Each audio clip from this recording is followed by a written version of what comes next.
नज़म का सरनामा है मिस कॉल। मंगण वाला एक दिन सामने घर आके कहने लगा हौली जी ने बुआ खड़का के, ना ही मैं फकीर हाँ ते ना ही मंगण वाला वां, अपनी सवानी कोलों मैं ते संगण वाला वां। इहो जिहे दिन रब किसी नूं विखाए ना, किसी नूं भी किसी दे बूहे ते कलाए ना।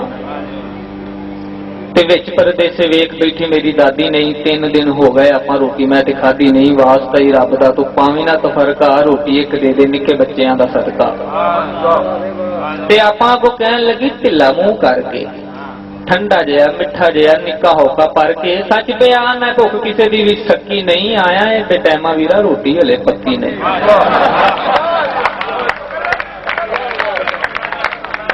मंगण वाला एक दिन सामने घर आके कहने लगा हौली जी ने बुआ खड़का के, ना ही मैं फकीर हाँ ते ना ही मंगण वाला वां, अपनी सवानी कोलों मैं ते संगण वाला वां। इहो जिहे दिन रब किसी नूं विखाए ना, किसी नूं भी किसी दे बूहे ते कलाए ना, किसी नूं भी किसी दे बूहे ते कलाए ना। विच परदेसे वेख बैठी मेरी दादी नहीं, 3 दिन हो गए आपां रोटी मैं ते खाधी नहीं। वास्ता ही रब दा तू पावी ना तफरका, रोटी एक दे दे निक्के बच्चियां दा सदका। आपां को कहन लगी ढिला मुंह करके, ठंडा जिहा मिठा जिहा निक्का होका भर के, सच पिया मैं भुख किसी दी भी सकी नहीं, आया है बेटेमा वीरा रोटी हले पक्की नहीं।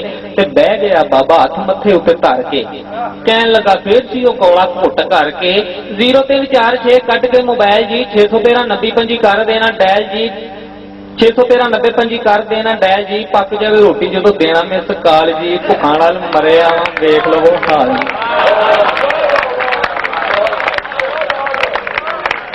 0346